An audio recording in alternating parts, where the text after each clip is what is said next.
Bismillah walhamdulillah wa salatu wa salam ala rasulillah. We welcome everyone to this first installation of readings in Mirat al-Tullab by Shaykh Uthman and Fodio.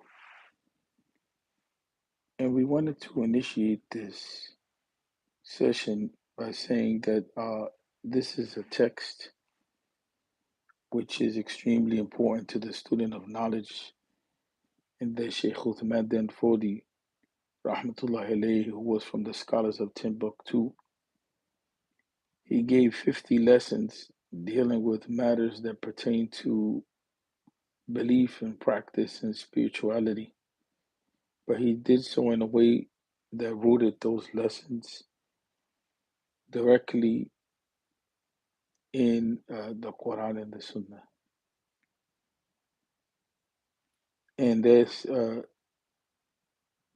not to say that others don't root the teachings in the Quran and the Sunnah, but that is to say that he presented actual textual evidences from the Quran and the Sunnah so that people are clear on where it is that the sources of knowledge are with regard to the topics that he presents. So the book in and of itself, it serves as a basis, or it serves as a foundation for the students of knowledge to become familiar with how it is that the Quran and the Sunnah present certain themes and concepts. In addition to that, Shaykh Uthman bin Fodi rahmatullahi alayh, he communicates or he narrates what it is that the scholars of Islam have said. The book is entitled Mirat al-Tullab fi Mustanadi Abwab al-Din al-Wahhab. And so the text is entitled The Mirror of the Students with regard to those sources of knowledge which have been bequeathed by Allah wa ta'ala or given to us by Allah. The translation and the Arabic text that we're using is that which was compiled by Sheikh Muhammad Sharif. So, and there's some points sometimes that I indicate certain things that are not clear in the text. So to briefly start, I wanted to just focus on the English for the beginning introduction, then go into the Arabic for the first section. So he begins, Bismillah ar-Rahman ar-Rahim, Sallallahu ala Sayyidina Muhammad wa alihi wa sahbihi wa sallama taslima.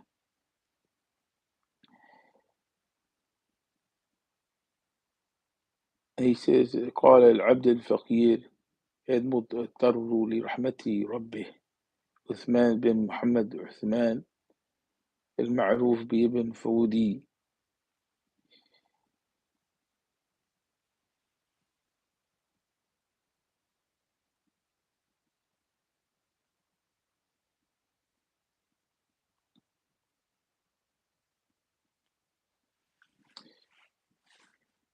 The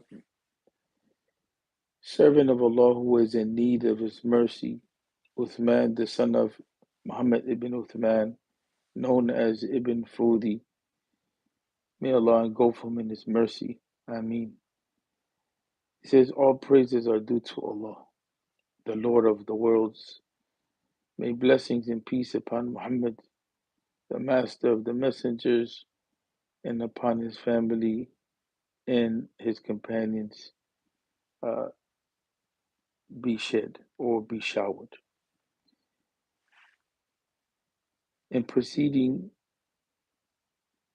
this text is entitled The Mirror of the Student, regarding the sources upon which uh, it, the student of knowledge relies upon in order to understand the deen of Allah, the benefactor. The translation says regarding the legal reliance, but in reality, in the Arabic, says في مستند أبواب للدين. And mustanad, it means the source or the reference that is providing evidence. Everything here is not illegal evidence that's presented. That's why I refuse to go with that translation in that way, because the introductory section, after the introductory section is section 1, he initiates by talking about Iman. And then towards the end of the text, he brings up other matters which pertain to matters of character and matters of purification of the heart and so on and so forth. So, not everything that is in the text is to be considered pertaining to the action of the limbs or fiqh. And so that's important to understand. So the idea of mustanad is really the idea of what are the evidences or what are the bases or what is the foundation for what it is that is being taught. He said that I have composed rahmatullahi alayhi this work in order to clarify. And then he said,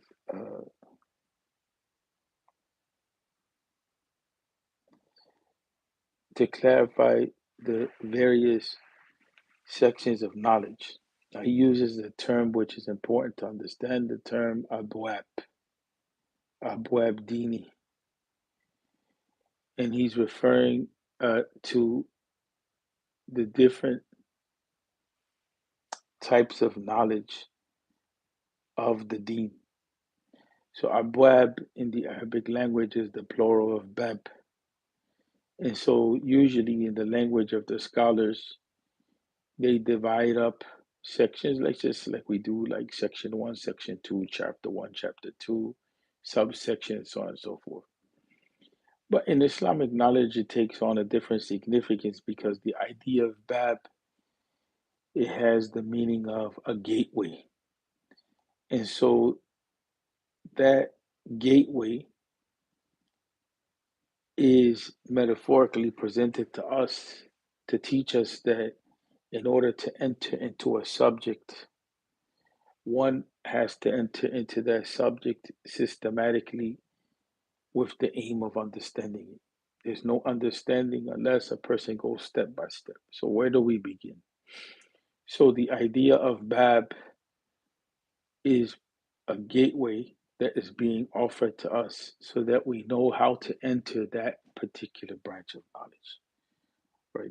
And so that's why we want to keep the term as it is, even though much of the book is dealing with the different sections or the different themes that come up in the subject matter that we call fiqh. And fiqh pertains to what it is that we should do in terms of our practice of the deen, or what it is that we should not do. It's that knowledge of the halal and haram as it pertains to our actions as human beings. The whole of the text, as we mentioned, is not only pertaining to that type of knowledge, because on occasion you see that he takes up the theme or the topic of matters of belief or character, purification of the heart, and so on and so forth.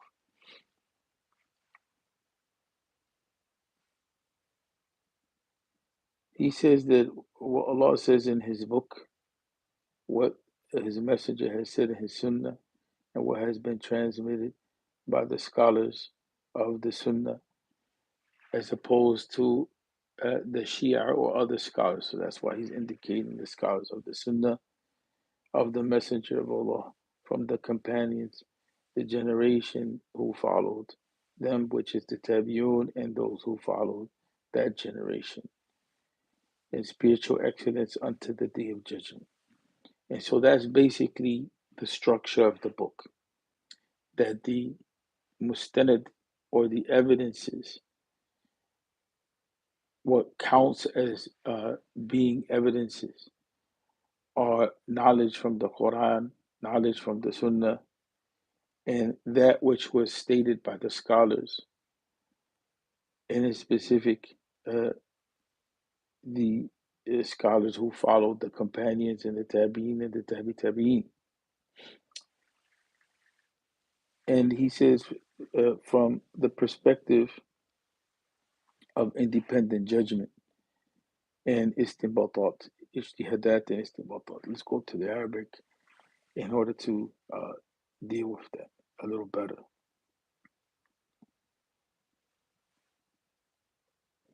Okay, so that is a little, it becomes a little more clear in the Arabic. So he says, وَمَا قَالَهُ.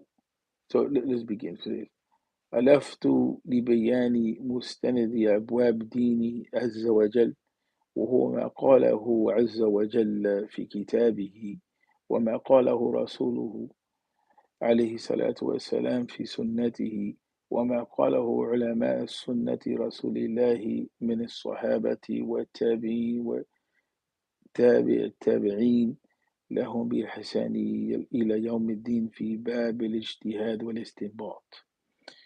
So here he's saying that this text has been compiled to clarify what are the sources of the various branches of the knowledge or the sections of knowledge or the various subject matters with regard to the deen of Allah wa ta'ala.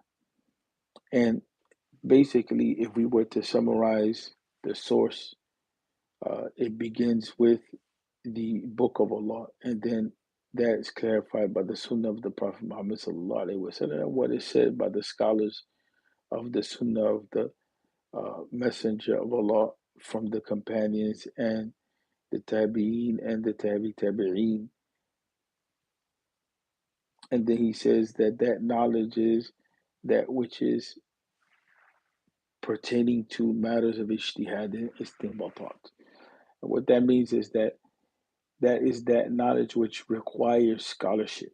It requires some focus and research and investigation to clarify what it is that is being intended, or what it is that is being taught, or what it is that's being communicated. It's not something that's just clearly understood and doesn't need any study. And then he says, وَلَيْسَ ذَلِكَ مُخْتَصًا بِالْأَبْوَابِ بل كل مسألة من مسائل أبواب الدين من أبواب دين الله تعالى مستندة لما ذكر. So then he says, وإنما اقتصرنا على بيان مستند أبواب دون المسائل، لأن لو أردنا أن نبين مستند مسائل أبواب فرائض الأعيان فقط لاحتجنا إلى مجلدات. And so he says that what I focused on was just to deal with the primary subject areas of the knowledge of the deen in summary. First is going into a lot of detailed issues, because if I were to go into detailed issues, then that will require for me to basically uh, pen volumes of knowledge. And that's my loose translation of that to make it flow. And so the idea here is to give the student of knowledge the foundation for various areas of knowledge in which there is required of the student to extract meaning from the different, like for instance, when we talk about what is an Iman, and it comes up in the first section. So then the idea is giving us the most foundational evidences in the area of what is an Iman. So that way we have a basis, and then we have a foundation from which we can begin to go into other areas that are more detailed with regard to what Iman is. But first, we have to have the foundational evidences in place and understand those at the basic level. Then we're able to extract from those evidences what are details, right? But that foundation first has to be set. And he does that for various areas of knowledge, whether it's the issue of purification or the issue of salah and so on and so forth. He does that. And so it's very clear that he has an educational purpose here. He's very meticulous in that. And if we understand the methodology of Shaykh Uthman and Fodio, Rahmatullahi alayhi, one of the angles that he takes is to ensure that the student of knowledge is not just relying upon what it is that the scholars have said, but that they should have familiarity with the evidences for what it is that the scholars have said. Secondly, Shaykh Uthman bin Fodi likes to clarify matters of the deen in such a way that he presents that which is well known amongst the scholars and that in which there's not much controversy. He tries to find the common ground. It's not that he's not familiar with the differences of opinion, but he tries to present that which is common ground. And then, if it's necessary to mention differences of opinion, he mentions them. And we have this understanding from looking at his works over the years and how he navigates them. And so, the idea is to ensure that the student of knowledge is not only grounded in understanding the deen, its evidences, and what it is that the scholars have said, but also that they have the ability to transmit to others and educate others in a way that's clear so that people have clarity in their understanding and then they're able to build their practice of the deen on that which is clear. See, he says, on the contrary, my desired aim is to clarify. He says, my desired aim is to clarify.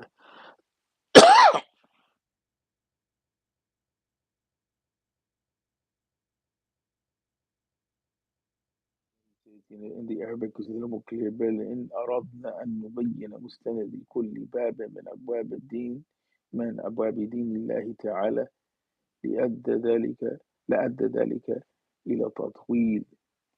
So he said, the, if we were to uh, intend to clarify every section of knowledge that there is in the Deen of Allah Ta'ala and give a basis for it, then that would present the text or this study to be,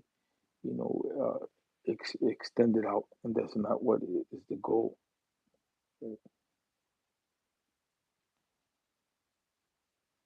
فاختصرنا بسبب ذلك على بيان مستند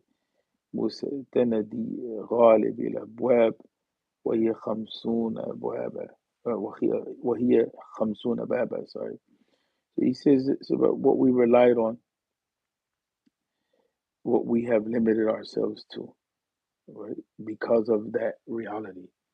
The reality that if we were to go into every detail and try to deal with every branch of knowledge, it basically is a feat.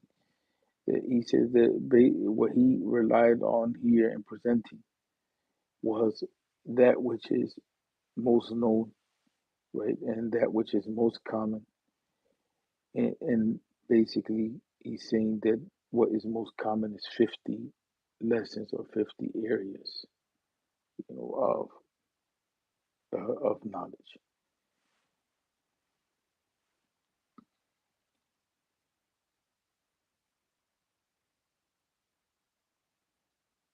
He says, on the contrary, my desired aim is to clarify the source evidences of every. If on the contrary, my desired aim is to clarify the source knowledge of every major subject, right, of the deen, or that which is most common, right, in order that the text does not become overly extended or prolonged, along with the fact that the spiritual stamina of the people of these times is inadequate. For these reasons, I have condensed this text uh, to clarifying the basic subject matters which are known with regard to the deen, which are 50 major subjects. I will disclose the details of these uh, general subjects in 50 chapters. And consequently, an explanation of these sources will prove sufficient as an instrument for he who Allah has illuminated his inner vision. This is due to the fact that his innate inner vision will lead him to uh, search out the proofs of every issue that he is in need of from the Deen of Allah. Shaykh Uthman then Fodi, with regard to how he teaches, is that way. He's not just a scholar of the Deen, disconnected from the needs of the people. And at the same time, he's a scholar which is known for having built a movement. And so he knows that there's a certain state of mind that leadership has to have, scholarship has to have, that those who engage in da'wah have to have.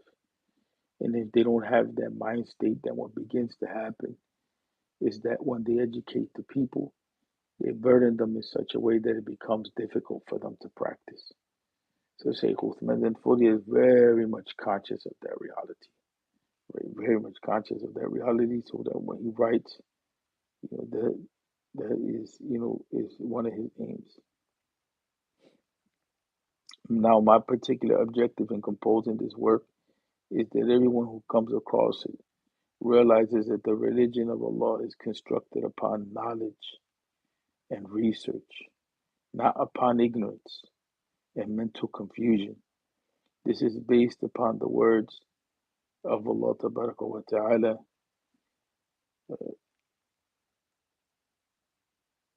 قُلْ هَذِهِ سَبِيلِي أُدْعُو إِلَى اللَّهِ عَلَى بَصِيرَةٍ أَنَا وَمَنِ اتَّبَعَنِي. And the translation of that is that say that this is my way. I invite to Allah with insight, I and those who follow me. Sheikh Ahmed Zarruq, who was a reformer, especially in the realm of Sufism, he says regarding the above mentioned ayah in his Umdat al-Murid al-Sadiq, his text, the reliance of the person who is seeking Allah and truth. This verse clarifies that research insight into the deen is the foundation from its foundation.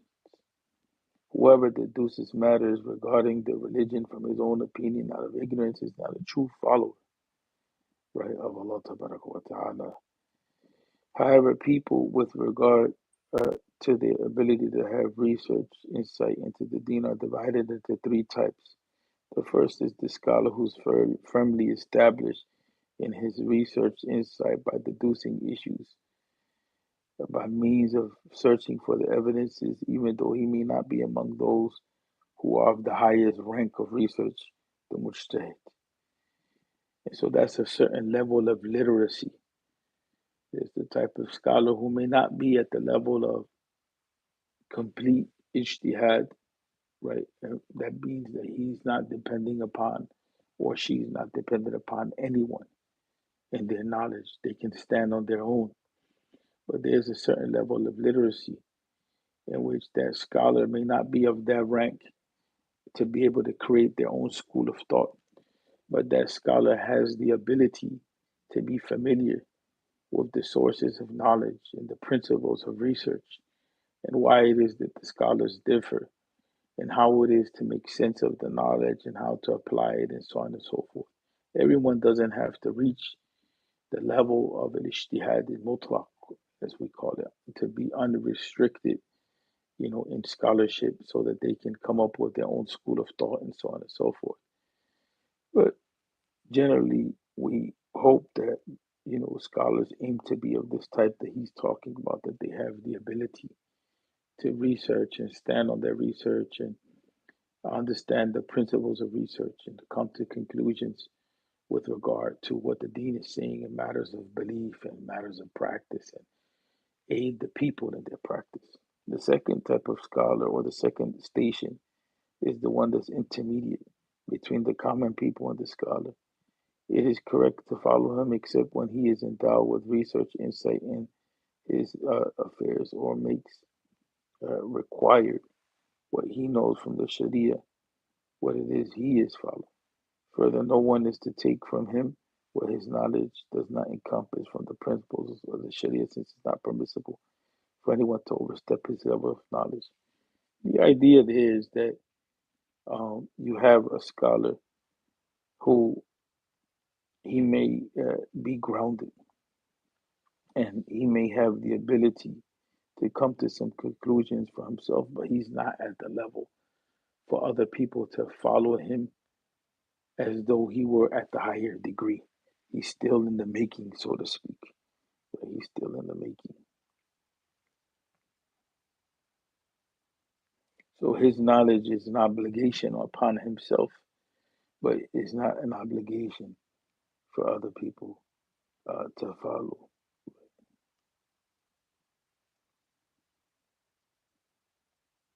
And he quotes an ayah from the Quran, وَلَا تَقِفُ مَا لَيْسَ لَكَ بِهِ عِلْمٍ. And that basically is saying that, don't pursue or follow that in which you have no understanding of. And then there's that position, the third position of the person that is not grounded in scholarship. العمي وحقه أن يقف بما لا شك في حقيقته من حقوق الله وذكره والعمل على الجدة التي لا شك فيها وإلا فهو مستهزئ بدينه ومتلاعب به فاعلم ذلك. So Shaykh Uthman bin Fodio, and what he says here, he's actually using strong language. He says, and the third station is that of the person who's not literate in matters of the deen. I wouldn't say necessarily a common person, but I would say that person who's ammi, who's not literate in matters of the deen, right? So that person, you know, the that person should base themselves on that which they have no doubt with regard to their station of knowledge and in reference to what it is that Allah is demanding of that person with regard to the practice of the deen.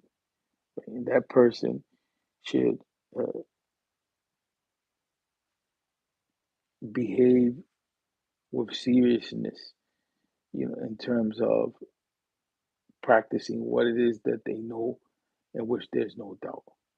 If that person doesn't follow that, then that person is playing with the deen, making a mockery out of it, right? And so have knowledge of that. So in closing, if you have understood this, then you know that Allah Ta'ala is worshipped by means of knowledge, of understanding, and taqwa. And uh, taqwa here has a lot to do with implementing the deen based on knowledge, seeking the face of Allah wa Ta'ala. And so he says, فإذا فهمت هذا علمت أن الله تعالى يعبد بالعلم والتقوى. So Shaykh Uthman bin Fodi, he's engaging in a revival reform movement. So part of that effort requires that the people they rise in literacy and their understanding of the deen. And so what he's saying here is that the worship of the Muslim is rooted in understanding and not guessing. And not only understanding, but out of a reverence for Allah wa ta'ala in implementing that knowledge, which of course that's a struggle, there's no doubt about that. He says, وَلَا بِالْجَهْلِ وَالْحَوَاءِ. And so then Allah wa ta'ala is not worshipped based on ignorance or desire. Then he quotes Ibn Ata'illah radiallahu anhu fi hikmihi, right? And then he says that it is not feared that the path of truth will become obscure for you, but it is feared that your corrupt passions will conquer you. And that's where the angle of taqwa comes in. And there's no doubt that knowledge or the intellect can be overpowered by desire. There's no doubt with regard to that. That's why the practice of the deen is a constant struggle. We use the term jihad loosely many times, but the word jihad is an important there's an important concept. If you remove the idea of armed struggle from it, which a lot of people like to mix it 100% with armed struggle, which is not true. that the word jihad is limited to them. The word jihad overall has a lot to do with the human being engaging in a conscious effort and commitment to action, and a commitment to change, and a commitment to transformation. And so, in this regard, in the spiritual sense, the desire has to be made to conform principle, and the principle comes from the teachings of the deen. So there has to be an integrity that we have between what it is that we believe, what it is that we say, and what it is that we do. And that takes effort, especially if we live a good portion of our lives in an undisciplined manner, meaning a matter outside of Islam. You can have discipline, but here what I mean by undisciplined is I mean not discipline in the principles and the values of Islam. You can have good people that are outside of the fold of Islam. But here we're talking about goodness in the sense of how it's understood in the Sharia. We're understanding about integrity of how it's understood in the deen of Allah Ta'ala. And so that requires a certain type of understanding of the self. It's not just intellectual, and it's not just spiritual, and it's not just physical discipline or physical action, but it's a combination of all of those together. And that's why he says the element taqwa. He combines the two together. So that's intentional that he's combining the two together. Right? And so he said he related from Ahmed ibn Hadrawiyah radiallahu anhu, who said, the guide has appeared, the way is clear, and the caller has been heard. There can be no confusion thereafter except for the one who is blind. So now we'll explain in detail the above mentioned key domains arranged in the chapters for you.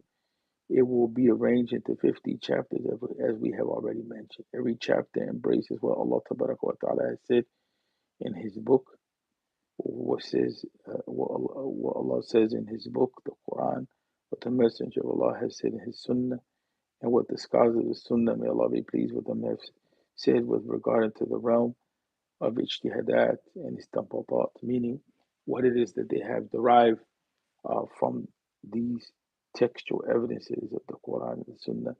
And then he says, I say, uh, فَأَقُولُ وَبِاللَّهِ التَّوْفِيقِ, and and I say that with Allah Ta'ala comes the ability to act and the facility to act and success. And we were going to go today into chapter 1, which is Babul Awwal fi Arkan al-Iman. But we're going to leave that leave that to next week because we're going to keep these lessons to about 30 minutes apiece. So with that, we ask Allah to accept and to forgive us and to guide us. Assalamu alaikum wa rahmatullahi wa barakatuh. Fi amanillah.